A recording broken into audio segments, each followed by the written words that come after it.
श्री गणेशाय नमः श्री सीतारामचंद्राभ्याय नमः। जन्मेजय म्हणे परीक्षिती कुमारा अश्व गेले हिमालय पुरा तेथेची कथा वर्तली नृपवरा ती श्रवणी परिसावी। ग्रंथकर्ते श्रीधर स्वामी या ठिकाणी सांगतायत वैशंपायन ऋषी जन्मेजय राजाला सांगू लागले जालिंदरपुराचं नगर सोडलं चंद्रमौळी तिथं राजा राज्य करत होता त्याला मारलं पुढे ते असणारा घोडा हिमालय प्रदेशामध्ये गेला। आता तिथं गेल्यावर काय काय झालं लक्ष देऊन ऐका। जालंधरपुरात ते सोडून पुढे चालले श्यामकर्ण हिमालयात देखील उद्यान उभे ते ठाकले।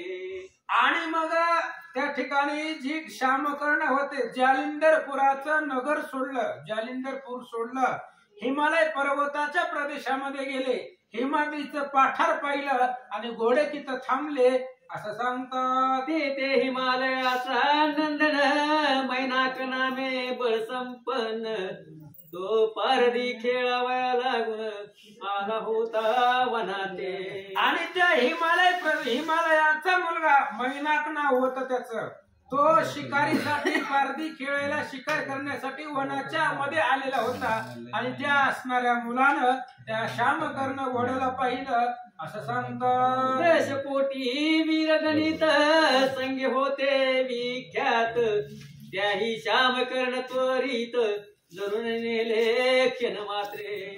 आणि ते असणारा हिमालयाचा मुलगा त्या असणारा त्यानं पाहिलं घोडा त्या ठिकाणी दिव्य होता दशकोटी सैन्य घोड्याच्या बरोबरीला होतं तेवढ्यामध्ये त्याला घोडा पकडला घेऊन गेला म्हणतात। आता अश्वरक्षक येतील त्याशी युद्ध करतुंब म्हणून सिद्ध केले दळ सकळ वाट पाहती परदळाची। आणि तो मैनाक हिमालयाचा मुलगा त्यानं घोडा पकडला आणि विचार केला आता घोडा आणलाय म्हणल्या बरोबर सैन्य येणार दुर्धर अशा प्रकारचं युद्ध करावं लागेल म्हणून तो युद्धासाठी सज्ज झाला असं सांगतात। ते अश्व पाहोनी मैनाके चित्ती विस्मित कौतुके म्हणे अश्वरत्न सुरेखे कवन रायची आहे ती। आणि त्या असणाऱ्या मैनाकानं घोडा पाहिला महाराज सुंदर अशा प्रकारचा शोभिवंत तो श्यामकर्ण होता।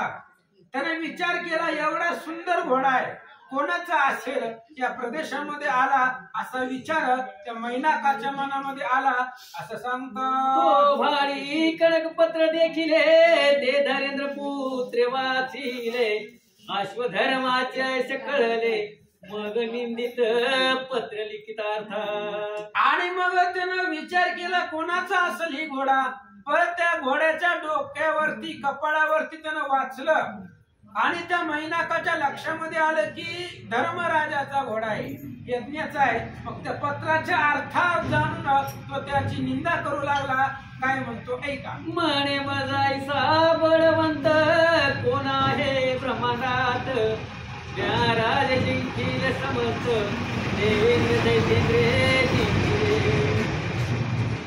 आणि त्या असणाऱ्या मैनाकानं बोलायला सुरुवात केली कारण त्याच्यावरती लिहिलं होतं घोड्याच्या कपाळावरती ज्याच्यात ताकद आहे त्यानं पकडायचं पाठीमागे अर्जुन आहे। मग त्यानं विचार केला माझ्यासारखा बलवान या जगामध्ये आहेच कोण अरे मी इंद्राधिक देवांना जिंकलोय।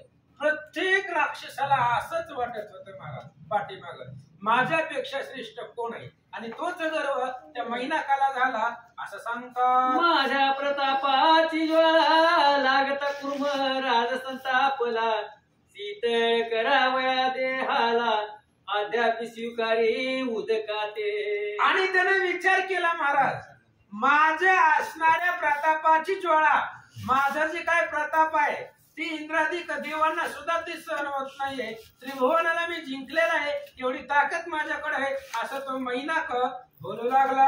मम प्रतापे तापला शुकर तेने पाताळाचा केला स्वीकार अद्यापि सर्व ही शुकर गिळा लागी सेविती। आणि माझ्या प्रतापानं शुकर त्या ठिकाणी तो सुद्धा तापला गेला आणि त्यानं पाताळाचं सेवन केलं म्हणून आजही सगळं त्या ठिकाणी ती पाताळामध्ये राहतात बिळामध्ये राहतात माझ्या धाकानं असं तो मैनाक बोलू लागला. जया मज मैना का पुढे जाण मशक प्राय हे त्रिभुवन तेथे ते कुंती नंदन सरशप प्राय मज वाटती. अरे माझ्या सारख्या बलवाना पुढं त्रिभुवन माझं पुढं मुंद्रासारखा आहे, चिलटासारखा आहे त्रिभुवन. मग तिथं ती अर्जुन किती असणार आहे, कुंतीचं लेकरू म्हणलंय. त्याला जिंकायला काय वेळ लागणार आहे, आम्हाला ती तुच्छ वाटतोय माझ्या पुढं, असं तो मैनाक स्वतःच्या मनाला विचारू लागला. सुटली या प्रण काय करील ते पतंग धड कवळली महाकाळ वारील मशिक केली त्या मैनाक बोलू लागला, महाराज जर प्रलय अग्नी सुटला तर पतंग आकाशामध्ये किती बी असू द्या, त्या अग्नी पुढे पतंगाचं काही चालत नाहीये. किंवा महाप्रलय जर निर्माण झाला तर तो उंदराला कसं त्याचं निवारण करता येईल या पद्धतीने बोलू लागला. प्रलयीचे मेघ पडळ जरी वारील वेदना नीळ कणकाच्या अतिशी फूल जरी पाडील निज घाते. प्रलय अग्नीचा वारा असतो महाराज, आणि तो असणारा भयंकर तीव्र असतो. ते कोणालाच त्या ठिकाणी आवरता येणार नाही. एवढीशा चिंतानं ते कसे आवरणं शक्य होईल असं सांगतात. तरीचा हा श्वेत महान मलपूर नील श्याम कर्ण केवळा धर्मात्या अभिमान लेखन केले प्रौढीचे. आणि त्यानं लिहिलेल्यावरच बोलू लागला महाराज. काय म्हणले, धर्माकडे अशी काय ताकद आहे. अर्जुन काय करणार आहे आपल्या पुढं, त्या असणाऱ्या महाप्रलयाच्या वाऱ्याला एका चिंतानं थांबवावं त्या पद्धतीनं होईल जर अर्जुनानं माझ्याकडून घोडा घेऊन गेला. म्हणून ते लिहिलेल्यावरती लिहिला मैनाक करू लागला. जरी कृष्ण साह्य त्यासी तरी मी न भीत मानसी मी जिंकून कृष्ण पार्थासी जिवंत घरा नेईन. मैनाकानं विचार केला, महाराज जरी त्या अर्जुनाला साह्य कृष्ण असला तरी आपण कृष्णाला बी घाबरत नाही म्हणले. त्या कृष्ण अर्जुनाला धरून जिवंत मी माझ्या घरला घेऊन जातो असा विचार मैनाक करू लागला. आता येताच स्वरक्षक त्यांचे मारा रे कटक तरीच मैनकाच सेवक नाही तरी पशु सम तुम्ही. मैनाकानं आपल्या सैन्याला आज्ञा दिली, म्हणले हे बघा घोडा आपण पकडला म्हणल्यावर बाकीची सैन्य येतील, ह्या सैन्याला मारून टाकायचं म्हणले. आणि असं जर केलं तरच माझे सेवक आहेत, नाहीतर तुम्ही पशुच्या जन्माला जाताल, तुमचं जीवन जगून काय उपयोग नाहीये असं तो मैनाक आपल्या सेवका सैन्याला बोलू लागला. ऐसा धरोणी अभिमान उभा राहिला सिद्ध होऊन कृष्ण राते लक्ष्मण वाट पाहे तयाची. अशा प्रकारचा त्याने विचार केला आणि उभा राहिला, हातामध्ये धनुष्यबाण घेऊन कृष्ण अर्जुन वाट बघू लागला. तो पार्थात्मज आणि वृषिकेत दोघे धावले काळवत अश्व कोठे कोठे म्हणत सैन्य देखती पुढे दारुण. आणि अर्जुनाच्या सैन्याने विचार केला, महाराज घोडा दिसना गेला, कुठं गेला, कुणी नेला. म्हणून इकडे तिकडे पाहू लागले तर ती मैनाकाचं दुर्धर सैन्य अर्जुनाच्या सैन्यानं पाहिलं असं सांगतात. जी काळाचे भेदवेना ऐशी देखील दुर्धर सेना तथापि त्या वीर पंचानना नाही भय संचरले. आणि त्या मैनाकाचे जे सैन्य होतं ते दुर्धर होतं महाराज. काळाचे सुद्धा मोजता येणार नव्हतं. म्हणजे एवढं दुर्धर सैन्य होतं. तरीही कृष्णाचं सैन्य होतं. एवढं अघटित सैन्य पाहून ही पांडव सैन्य घाबरलं नाही असं सांगतात. सोडीत चालले बाणझाड तेने व्यापिले नभमंडळ युद्ध केले तुंबळ दोघाही शस्त्रास्त्री. आणि मग पांडव सैन्य आणि त्या मैनाकाचं सैन्य दोघेही भयंकर, दोघांचंही युद्ध लागलं. आकाशामध्ये बाणाचं जाळे सोडू लागले. दुर्धर अशा प्रकारचं युद्ध सुरू झालं म्हणतात. बाण सुटती सन सणा वीर पडती धन धना शस्त्रे वाजती खण खणा अशुद्धपूर लोटले. आता द्वंद्व युद्ध चालू होतं. एकमेकाचे बाण एकमेकाला लागले की त्यांचा आवाज होत होता. बाणाच्या आघातानं दोन्हीचं सैन्य त्या ठिकाणी पडू लागलेलं होतं. दुर्धर अशा प्रकारचं सैन्य, मैनाक सैन्य आणि पार्थ सैन्य चालू होतं म्हणतात. नाना सोडून अशर पाडी तीरथा अश्वकुंजर वीर पडील पार झाली लाखोली सिराची. आणि अनेक प्रकारचं सैन्य होतं महाराज. दुर्धर सैन्य होतं, भयंकर होतं. एकमेकाच्या सैन्याला त्या ठिकाणी मारू लागले. भयंकर युद्ध या दोन्ही सैन्यामध्ये सुरू होतं असं सांगतात. महादारुण ते झुंजार केला दळाचा संवार घालून आव्हान जाळ घोर वीर वीर आटिले. आणि ते सैन्य दुर्धर होतं महाराज. त्याच्यामुळं इकडचं जे सैन्य होतं त्या असणाऱ्या सर्व सैन्याचा संहार केला. भयंकर अशा प्रकारे बाणाचा वर्षाव केला असं सांगतात. आयसी वीरे वीर मारिले उरले ते पळून गेले जे गायाळ राहिले ते प्रेते कवळती. आणि अशा प्रकारचं ही मैनाकाचं जे सैन्य होतं त्या सैन्याचा संहार झाला दळाचा. त्यामुळे जे घायाळ होते ते प्रेतवत पडलेले होते. थोडेसे अर्धेच मेले होते, अर्धे जिवंत होते. ते पळत पळत मैनाकाला सांगायला गेले. दळाचा झाला संहार मग लोटला शैलपुत्र सोडून आणि कशर बाण जाळे तोडिले. आणि मग आपल्या स्वदळाचा संहार झाला. त्यामुळं त्या असणाऱ्या मैनाकाला भयंकर राग आला. स्वतः युद्धासाठी निघाला. निर्वाण बाणाचा वर्षाव करू लागला असं सांगतात. क्रोरे पेटला मैनाक संहारी तसे पार्थ कटक नेमे मारित वीरनायक सोडीला बाण व्यर्थ नव्हे. आणि त्या मैनाकानं दुर्धर अशा प्रकारे युद्ध करत होता. अर्जुनाच्या सैन्याला मारत होता. त्या मैनाकानं सोडलेला एकही बाण व्यर्थ जात नव्हता, वाया जात नव्हता असं सांगतात. बाणे करून या मैनाके पाडिली वीरांची कटके मार्ग रोधी रसायके पळून देच कोणाते.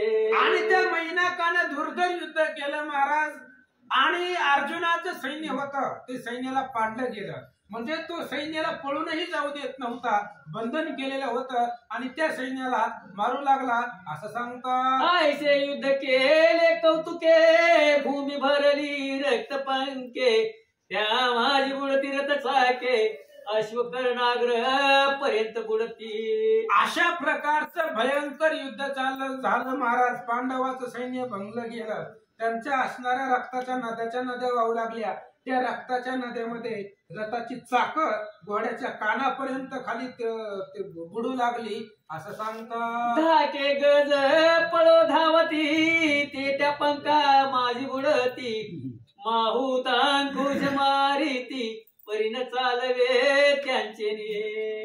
धाकानं ती असणारे हत्ती स्वर होता त्याच्या धाकानं पळू लागलं. म्हणजे रक्ताची नदी झाली होती. त्याच्यातून त्यांना जाता येत नव्हतं. वरी बसणारा हत्ती स्वरवाला किती त्या हत्तीला हाणत होता तरी पुढे जाता येत नव्हतं असं सांगतात. चालती रथांचे थाट त्याने मस्तके होती पीठ वीरांचे पडिले मुकुट रचते विखुरती.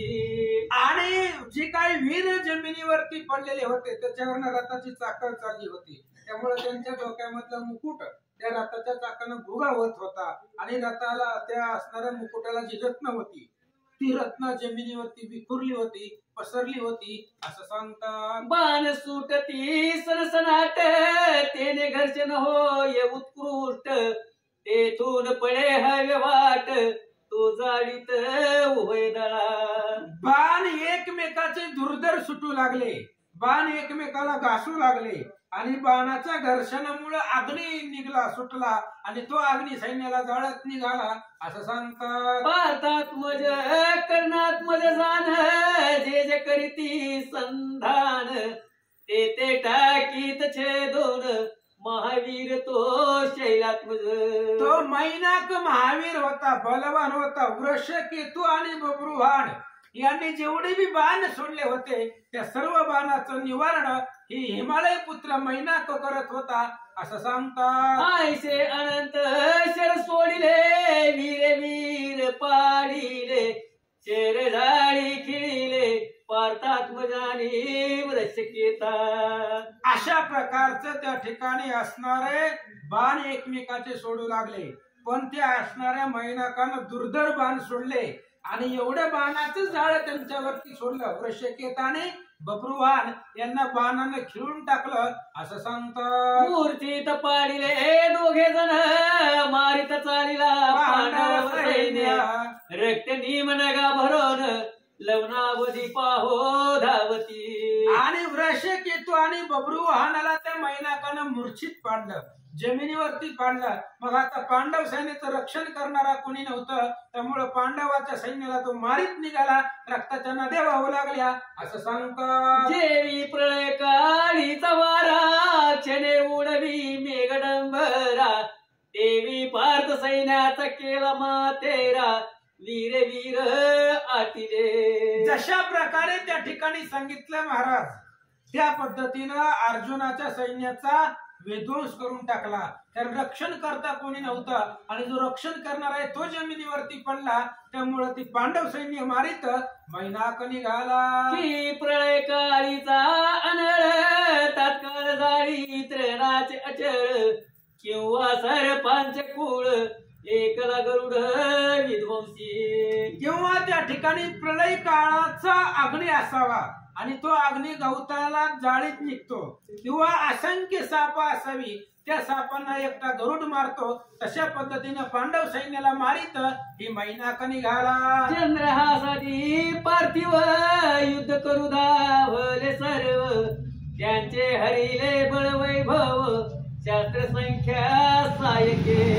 आणि त्यावेळेस त्या ठिकाणी सांगितलं महाराज, त्या ठिकाणी असणारे बाण सोडले आणि त्या बाणानं चंद्रहासाधिक सर्व राजे युद्धाला आलेले होते, ते सर्वांना बाणानं मूर्छित पाडलं असं सांगतात. तो कलह प्रिय नारद मुनी धावत गेला हिमगिरी सदनी दया प्रति बोले वाणी कार्य तू निश्चित वैसलाची.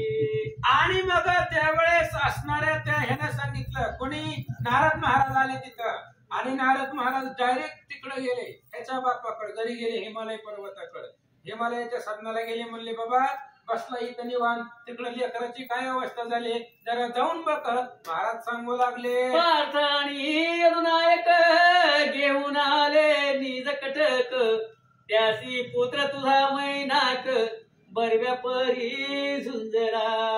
आणि त्यावेळेस नारद महाराजांनी हिमालयाला सांगायला सुरुवात केली. म्हणले, हे बघ, अर्जुन आणि कृष्ण अफाट सैन्य घेऊन आलं होतं आणि त्या सैन्याबरोबर तुझा असणारा मुलगा मैनाक त्यानं भयंकर युद्ध केलं होतं असं सांगतात. परी त्या दोही केला जर्जर तरी धावे तू अतिसत्वर सोडवीर आपुला पुत्र युद्ध दारुण करी का.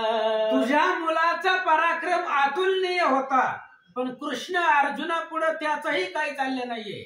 महाराज सांगू लागले, तर हे नारद महाराज, त्या असणाऱ्या कृष्ण अर्जुनाच्या पुढं तुझ्या मुलाचं काहीच चाललं नाही. कृष्ण अर्जुनानं तुझ्या मुलाला त्रास दिले, गांजले, मुलाच्या मदतीसाठी तू जा असं पर्वताला त्या ठिकाणी महाराज सांगू लागले. ऐकोणी ह्या नारदवाणी क्रोधावरा हिमवंत म्हणी शेत कोटी सैन्य घेऊनी रणांगणी धावला. आणि मग नारद महाराजांचं बोलणं ऐकलं, आपल्या पोराची अवस्था ऐकली गेली. भयंकर रागाला 100 कोटी एवढं सैन्य बरोबर घेतलं, निघाला. तो इकडे हिमालयाचा नंदन युद्ध करीत असे दारुण सकळ पृथ्वी चंद्र पगड गत प्राण केले. आणि इकडं त्या ठिकाणी असणारा महाराज हिमालयाचा जो मुलगा होता मैनाक, जो अर्जुनाच्या सैन्याबरोबर भयंकर युद्ध करत होता, त्या मैनाकानं पार्थ सैन्य सगळं खेळून टाकलं होतं असं हिमालयानं पाहिलं म्हणतात. अर्जुन आणि मैनाक पूर्ण दोघे भिडती वीरदारुण गोर मांडील ते ठरण कबंदे नाचो लागली. अर्जुनाचं आणि मैनाकाचं युद्ध सुरू होतं. कृष्ण भारत सारथी होते, हनुमंत ध्वजावरती होता, त्यामुळं अर्जुन योद्धा होता.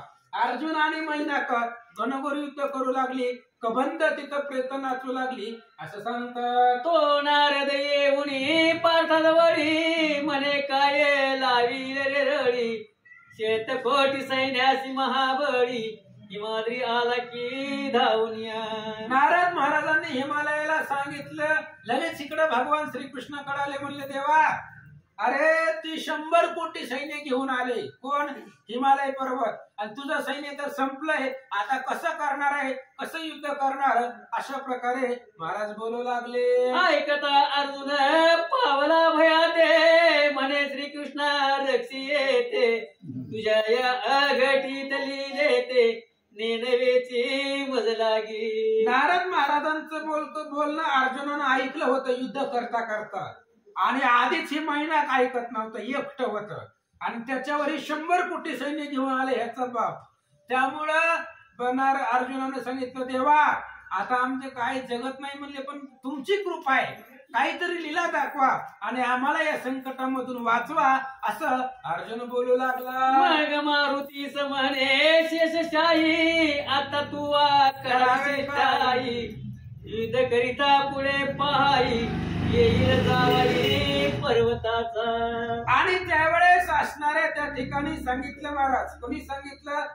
त्या असणाऱ्या श्रीकृष्णानं हनुमंताला सांगितलं.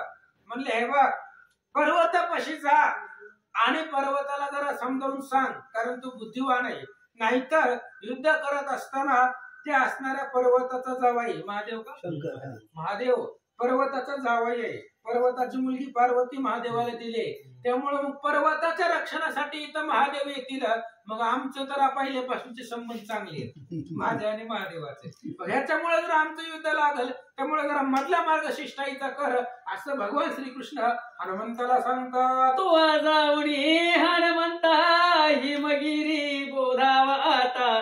तो निवारीला पुल्या सुता संग्राम वार्तान काढी. आणि श्रीकृष्णानं हनुमंताला सांगितलं, म्हणले जा त्या पर्वताकडे जा, हिमालयाकडे. त्याला 2 गोष्टी ज्ञानाच्या सांग आणि त्या असणाऱ्या पर्वताला सांग युद्ध करू नको. त्यामुळं पर्वत आपल्या जे मुलगा आहे मैनाक त्याला आवर्त घेईल. असं श्रीकृष्ण हनुमंताला बोलतात. त्याने व्हावे आम्हाची शरण आणून द्यावे श्याम कर्ण. उभयताचे होत समाधान आयचे कार्य साधावे. कृष्णानं हनुमंताला सांगितलं बाबा असं करायचं, तू तर हिमालयापाशी जाऊन त्या हिमालयानं आमच्या बरोबर युद्ध केलं नाही पाहिजे. आम्हाला शरण आला पाहिजे आणि आमचे श्यामकर्ण आम्हाला आणून दिले पाहिजे, जेणेकरून दोघांमध्ये सख्य निर्माण होईल. असं तुम्ही काहीतरी तिथं जाऊन करा. श्रीकृष्ण हनुमंताला सांगतात. बरवे म्हणून पवन सुत अकस्मात उडाला त्वरित. तो कपीस देखता पर्वत नमस्कारित आनंदे. आणि मला त्या पद्धतीनं महाराज विचार केला. कोणी? हनुमंतानं ऐकलं भगवान श्रीकृष्णाचं उड्डाण केलं आणि पर्वतानं हनुमंताला पाहिलं. महाराज नमस्कार केला, कारण हनुमंताला पर्वत उचलायला काही जड आहे का? अजिबात नाहीये. एका असणाऱ्या त्या ठिकाणी बलवान हनुमंत आहे, त्यामुळं पर्वतानं लांबूनच हनुमंताला हात जोडले. काय करतो ऐका. तयासी बोले हिमगिरी कायेने झाले कपिकेसरी.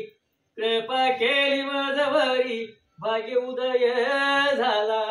आणि मग पर्वतानं हनुमंताला सांगितलं महाराज कस काय येणे केलं म्हणले आमच्या घरला. कधी नाही ते लय दिवसातून आले म्हणले.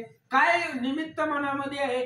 असं म्हणले आलेत भक्त आले तर दर्शन झालं असा विचार पर्वत करू लागला. तू आलासी ज्या निमित्त ते मला सांगे येता अर्थ. त्याची आचरेन मी सत्य प्रतापिया कपीश्वरा. आणि पर्वतानं हनुमंताला सांगितलं, हनुमंता तू ज्या कामासाठी इथं आलात ते काम मला सांगा. आम्ही तुमच्या आज्ञेमध्ये आहे, आम्ही तुमच्या ऐकण्यामधले आहे. तुम्ही जसं म्हणचाल तसंच मी करणार. अशा प्रकारे पर्वत हनुमंताला बोलू लागला. सकल चातुर्य रत्नाकर काय बोलिला वात कुमार. ते ऐकावे तुवा सादर म्हणे जैमिनी जन्मेजया. जैमिनी ऋषी जन्मेजय राजाला सांगू लागले, लक्ष देऊ नाही का, सगळ्या चातुर्यामध्ये प्रवीण असणारा हनुमंत आहे आणि तो असणारा हनुमंत त्या पर्वताला काय सांगणार आहे तर जरा लक्ष देऊ नाही का असं म्हणतात. पर्वता ऐक रे वहिले तुझे भाग्य आगळे, गौरी ऐसे रत्न पोट आले ते दिधले शिवासी. आणि हनुमंतानं पर्वताला सांगायला सुरुवात केली, म्हणले पर्वता तुझं भाग्य मोठं आहे, पार्वती सारखी मुलगी तुझ्या पोटाला आली आणि त्या पार्वतीमुळं महादेव तुला जावई म्हणून मिळालाय, त्यामुळं सोयरा तुझा श्रेष्ठ आहे, बलवान आहे, म्हणून तू भाग्यवान आहे. हनुमंत सांगतात, ज्याचा जामात शंकर त्याच्या भाग्या नाही पार, तेरी ऐक माझे उत्तर तुझेच हित बोलतो. हनुमंतानं सांगितलं ज्याचा जावई शंकर आहे त्याचं अद्भुत भाग्य आहे महाराज, हिमालय पर्वताचं भाग्य अद्भुत आहे, त्याच्यामुळं मी जी सांगणार आहे तुझ्या हितासाठी सांगतो, जरा लक्ष देऊन ऐक. हनुमंत बोलू लागले, तुझा असावे कल्याण हेच इच्छिते माझे मन, आपुला असेल जो स्वजन तो चिरकाळ नांदावा. आणि मग त्यावेळेस असणाऱ्या त्या ठिकाणी हनुमंतानं बोलायला सुरुवात केली, पर्वता तुमचं कल्याण असावं, पण आपली जी स्वजन आहेत जवळची लोक आहेत ते आनंदानं राहावेत असं मला वाटतंय. हनुमंत बोलतात, आनंद ब्रह्मांडाच्या कोटी नांदती जयाचे कृपा दृष्टी, ऐसा श्रीकृष्ण जग जेटी तोच सारथी पार्थाचा. हनुमंताने सांगायला सुरुवात केली, अनंत ब्रह्मांडे उदरी, असा असणारा भगवान परमात्मा आहे ज्याच्या कृपा दृष्टी खाली अनेक ब्रह्मांड सुखानंद नांदत आहेत, असा तो भगवंत आहे आणि तो भगवंत अर्जुनाचा सारथी आहे. हनुमंत सांगू लागले, पार्थ मान्य पृथ्वीवरी जेने जिंकीला त्रिपुरारी, आणि जिंकोनी पर्वतारी ऐरावत आणि आणि अर्जुन जो आहे तो त्रिभुवनाला पृथ्वीवरती मान्य आहे. अर्जुनाचा पराक्रम श्रेष्ठ आहे. ज्या अर्जुनानं पाठीमाग भगवान शंकराला सुद्धा जिंकलं, इंद्राला जिंकून त्याचा ऐरावती हत्ती कुंतीच्या सांगण्यावरनं आणला, तेवढा पराक्रम तो अर्जुन आहे. अशा प्रकारे हनुमंत सांगतात, माझा पराक्रम किंचित झाला असेल तुझ विदित, तरी मज सारिका रामदूत जिंकून स्थापिला ध्वजाग्री. आणि पर्वतानं हनुमंतानं सांगितलं, पर्वता माझा जी पराक्रम आहे लय मोठा नसू दे, पण थोडा तरी किंचित तरी तुला माहिती असेल मी काय काय केलंय माझ्या पाठीमाग भूतकाळामध्ये. आणि असा असणारा मी एवढा बलवान रामदूत भक्त असणारा मला त्या अर्जुनानं जिंकलंय आणि त्याच्या ध्वजावरती संरक्षणासाठी मला तिथं स्थान दिलं, असं हनुमंत पर्वताला बोलू लागला. ते साक्षात नर नारायण मी तो त्यांचा प्रत्यजान, मीच ब्रह्मांड गिण संपूर्ण ते तो काय न करीती. आणि त्यावेळेस हनुमंताने सांगितलं, कृष्ण आणि अर्जुन नर नारायणाचे अवतार आहेत आणि मी त्यांचा सेवक आहे. जर युद्धाचीच गोष्ट करायची असेल तर ती दोघांच्या बाजूला राहू दे, मी एकटाच त्रिभुवनाला गिळून टाकील एवढी ताकद माझ्याकडे आहे. मग मी एकटाही करू शकतो, मग ती दोघं काय काय करतील याचा विचार जरा करावा. हनुमंत पर्वताला बोलतात, तरी त्या पार्थाचे श्याम कर्ण धरून भांडतो तव नंदन, तरी तो पावेल की मरण आता बरवे विचारी. आणि हनुमंतानं हिमालयाला सांगितलंय, बघ अगोदरच सांगितलंय तुझं कल्याण व्हावं असंच सांगणार आहे. अर्जुनाचे श्यामकर्ण तुझ्या मुलाला धरले आणि त्याच्यामुळे ते श्यामकर्ण धरून अर्जुनाबरोबर भांडण करू लागलाय. जर तू युद्ध आवरलं नाही तर तुझा पोरगा मरून जाईल असं हनुमंत हिमालयाला बोलतात. तू शंकराचा शशूर मैनाक तुझा ज्येष्ठ कुमार, त्या संबंधे गदाधर उगाचा आहे अद्यापी. आणि हनुमंताने सांगितलं, भगवान श्रीकृष्ण शांत बसले त्याचं कारण आहे तू महादेवाचा सासरा आहे आणि तुझा मुलगा तू मैनाक आहे. म्हणून त्या ठिकाणी श्रीकृष्णानं हात आवरलाय असं हनुमंत हिमालयाला बोलतात. सक्रोध होऊडी अर्जुन जोवरी न सोडी निर्वाण वाण तोवरी जाऊन शरण आत्ममरण निवारी. हनुमंताने सांगितलं पर्वता जोपर्यंत अर्जुनाला राग आला नाही आणि अर्जुनानं जोपर्यंत निर्वाणीचे बाण सोडले नाही आणि अर्जुनाच्या बाणाचं निवारण करण्याची ताकद तुमच्याकडे नाही तोपर्यंत त्या श्रीकृष्ण अर्जुनाला शरण जा आणि स्वतःचं मरण वाचवं असं सांगतात. आयचे हनुमंताचे उत्तर ऐकून या गिरीवर म्हणे तू सांगशील जो विचार तोची करणे कपिराया. अशा प्रकारे त्या ठिकाणी हनुमंताचं बोलणं पर्वतानं ऐकलं आणि मग हिमालयाने सांगितलं महाराज आम्ही काय तुमच्या आज्ञेच्या बाहेर नाही म्हणले, आता तुम्ही जे सांगताल तेच आम्ही निश्चित करू असं बोलतात. येरू म्हणे तो शरण जावे श्याम कर्णात सोडावे वस्त्र भरणे वित्त द्यावे पार्था लागे गौरवावे. आणि मग त्यावेळेस हनुमंताने सांगितलं काहीच करायचं नाही म्हणले, चाललेलं भांडण थांबवायचं आणि श्याम कर्ण त्यांना परत द्यायचे. श्याम कर्ण देऊन तुझ्याकडे जे काही जमवलेलं आहे पैसा साठा वित्त धन वस्त्र अलंकार सोनं चांदी काय असेल त्यातलं तुला जेवढं देऊ वाटतंय तेवढं, बळजबरी नाही, जेवढं तुला देणं होतंय तेवढं कृष्णाला दे असं हनुमंत हिमालयाला बोलतात. बरवे म्हणून तो गिरी अत्यंत संतोष अंतरी भेटी सास परिवारी श्याम कर्णा ते घेऊन.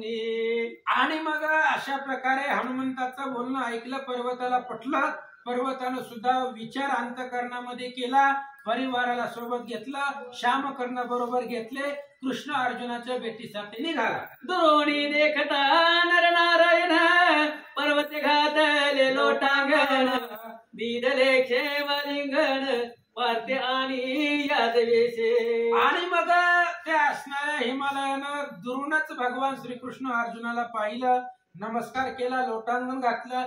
कृष्ण अर्जुनानं हिमालयाला आलिंगन दिलं असं सांगतात. शरणाला आपुला जनक ऐसे जाणून मैनाक दावणी आला निशंक करीत नमस्कार उभयतासी. मैनाकाने विचार केला आपण ज्याच्या बरोबर युद्ध करतोय त्याला शरण आपलं वडील आले, मग आता आपलं युद्ध करण्यामध्ये अर्थ नाहीये म्हणून पळत गेला आणि कृष्ण अर्जुनाला सुद्धा त्यानं आलिंगन दिलं, नमस्कार केला असं सांगतात. देऊणी क्षेम लिंगन दोघे करीता स्तवन भले केले समरंगन तव पुत्र महाप्रतापी. आणि त्यावेळेस कृष्ण अर्जुनानं हिमालयाला सांगितलं, म्हणले बाबा मैनाक तुझा मुलगा आहे, श्रेष्ठ आहे, दुर्धर अशा प्रकारचं समरांगण केलंय, बलवान आहे, अशा प्रकारे भगवंत अर्जुन बोलू लागले. मग चंद्र हा साधींद्र पगण निज कृपेने उठवी नारायण भेटती सर्व येऊन पर्वताशी ते धवा. मग काय कृष्ण आहे महाराज मेलेले, त्यांना उठवायला काय उशीर लागतं देवाला. कृपा दृष्टीनं पाहिलं सगळे उठले आणि मैनाक आणि पर्वताला प्रेमानं सर्वजण भेटले असं सांगतात. नाना वस्त्रे भूषणे अनंत रत्ने अपार धने पार्थासी समर्पिली तेने दिदले भोजन सकळी का. अशा प्रकारे नाना वस्त्रे अलंकार दिले.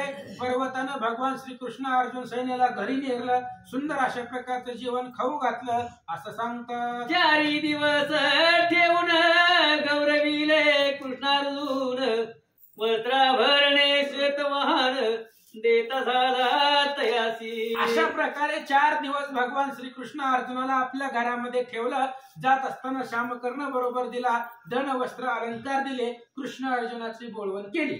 जन्मे जे मुनी सांगत येथून युद्ध झाले समाप्त जवळी आलावर शांत म्हणून अश्व परतले. आणि मग जन्मेजय ऋषीला वैशंपायन ऋषी जन्मेजयला सांगतायत आता इथून पुढे युद्ध संपलं, आता वर्ष जी होता यज्ञाला तो वर्ष आता पूर्ण होत आलं, त्यामुळं त्यांचा आता घोडा जी होता तिथून हिमालयापासून माघारी फिरला, कुठं हस्तिनापुराला. आता पुढे जायचं नाहीये, सगळं त्या ठिकाणी युद्ध संपलं गेलं, राजे पृथ्वीवर होते सगळे जिंकले. त्या यज्ञाला 1 वर्ष संपत आलं असं सांगतात. अश्व जातील उत्तर सागरा तेथे भेटी होईल ऋषीश्वरा त्यासी नेतील हस्तिनापुरा यज्ञ समाप्ती करणे. आता एकच महाराज राहिलाय महाराज, त्याचं नाव आहे बकदालभ्य. भगवान श्रीकृष्णाचे 10 अवतार झाले, 8 अवतार झाले, तर एका पानावरती बसलेला तो महाराज आहे. कशाला घरदार, कशाला क्षणिक संसार आहे, उद्याची गॅरंटी नाही, कशाला असा विचार त्या महाराजांच्या मनात आहे. आता त्या उत्तर समुद्राला घोडा जातील आणि तिथं तो बकदालभ्य महाराज भेटतील त्या समुद्रामध्ये. त्या महाराजांना घेऊन कृष्ण अर्जुन या यज्ञाच्या ठिकाणी हस्तिनापुराला जातील.